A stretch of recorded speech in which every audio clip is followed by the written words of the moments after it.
¿Por qué creo yo que es urgente?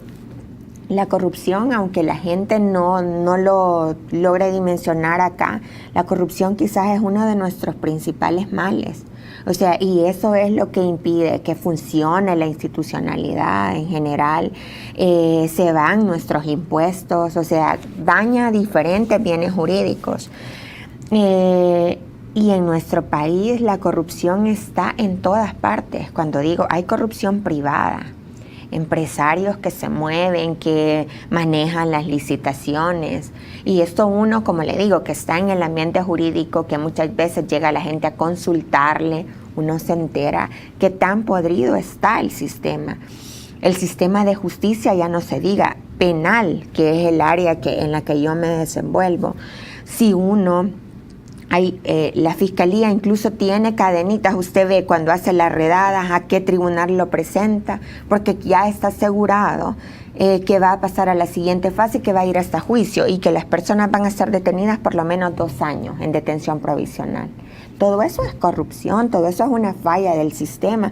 ¿Por qué funciona de esa forma? ¿Y por qué no podemos confiar en nuestros propios funcionarios y nuestra institucionalidad, que la gente tanto habla y dice que tenemos una institucionalidad fuerte, que es uno de los grandes logros de los acuerdos, que hay que cuidarla?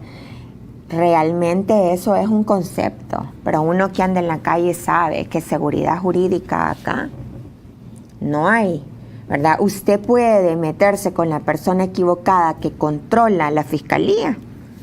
Para nadie es un secreto que la fiscalía hoy por hoy la controla Arena.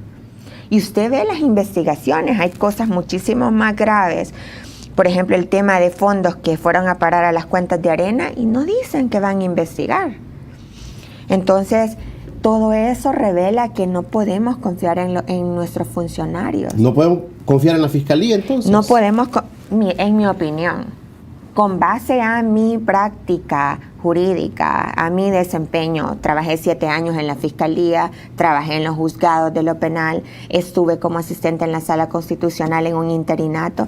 Digamos, tengo como cierta experiencia en el sistema y le puedo decir que no.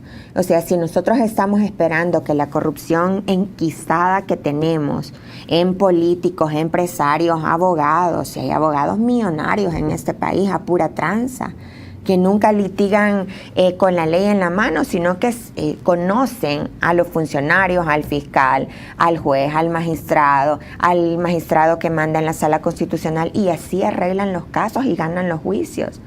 Entonces, lo mismo que se acuerda que pasó en Guatemala cuando destaparon los primeros casos de corrupción, si los bufetes estaban plagados de corruptos, o sea, ese es crimen organizado y eso está en el país. Por eso es que muchas veces yo también me lo pienso y uno dice, en estas luchas, cuando uno quiere litigar, como dicen, a las cabales, usted está en un riesgo, es como que es un pececito nadando entre tiburones, que no sé por qué no se la comen, pues. Entonces, es complicado y por eso le digo, yo sí creo que es urgente y es fundamental para que este país avance, que haya una Comisión Internacional contra la Impunidad y que venga gente técnica, que haga las investigaciones y gente valiente que sepa decir, esto es corrupción, tienen que responder. Igual, yo creo que limpiaríamos el 60%, nos vamos a deshacer del 60% de políticos que tenemos ahorita que están en puestos claves y que no dejan avanzar. Una comisión de esta, ¿cómo se integra, Berta?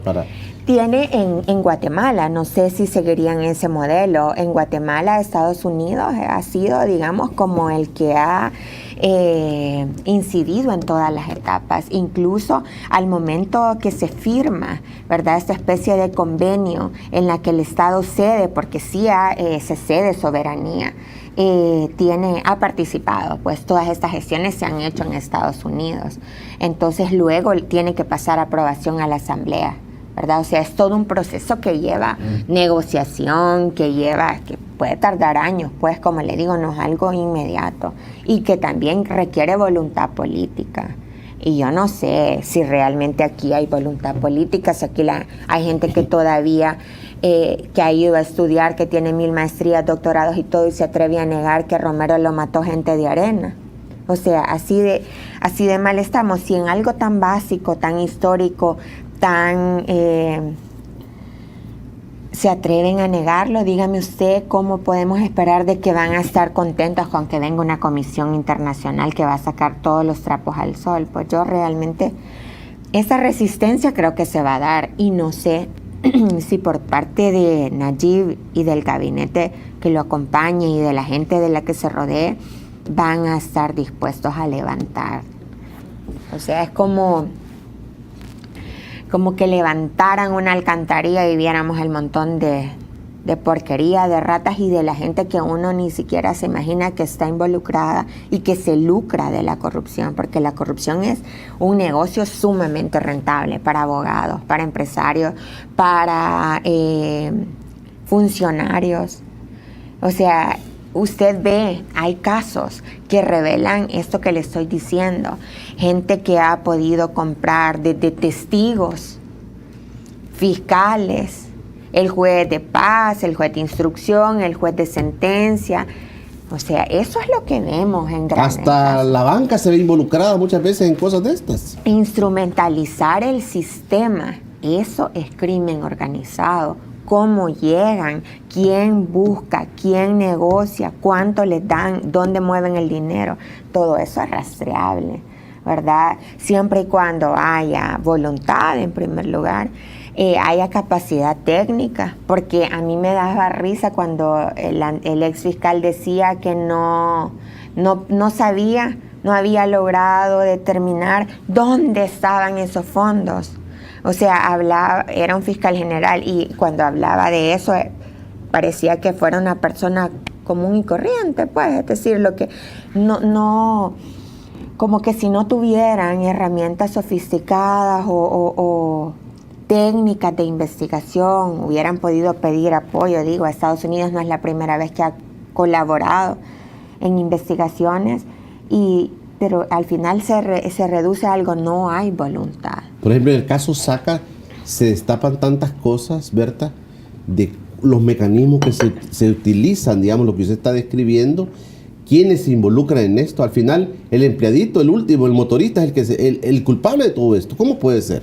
Sí, porque usted vio en el caso Saca, la persona a la que le pusieron mayor cantidad de pena, fueron 15 años, fue a una de las personas que estaba en casa presidencial como asistente o auxiliar contable, y al que mandaban a cobrar los cheques. Claro.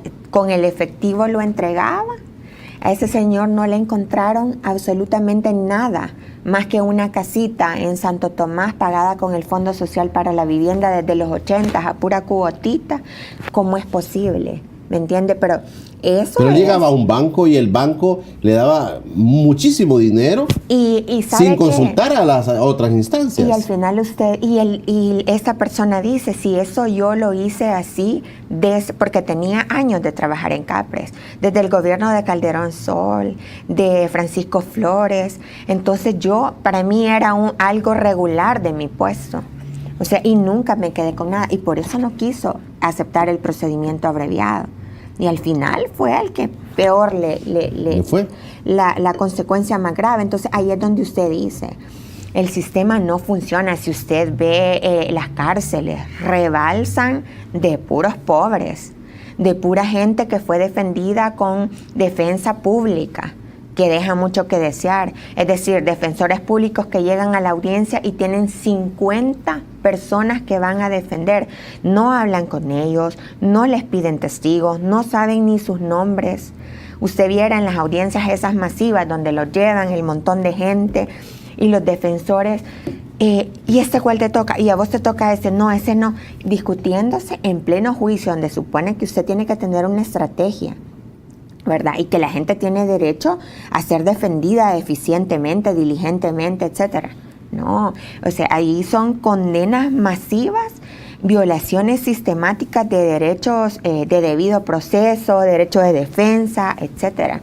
Y todo el mundo lo avala. ¿Por qué? Porque son pobres, porque a nadie le importa, porque aunque sean injusticias, nadie las va a evidenciar. Entonces, Esa también es otra falla del sistema. Si usted se fija, todo el mundo de esas redadas por agrupaciones ilícitas, etcétera, todo el mundo les decretan detención. Bueno, si es que ni siquiera los llevan a las audiencias, los dejan en las Bartolinas desde que los capturan y de ahí solo les llegan a decir, vaya, ya se hizo la audiencia, pero ¿por qué no nos llevaron?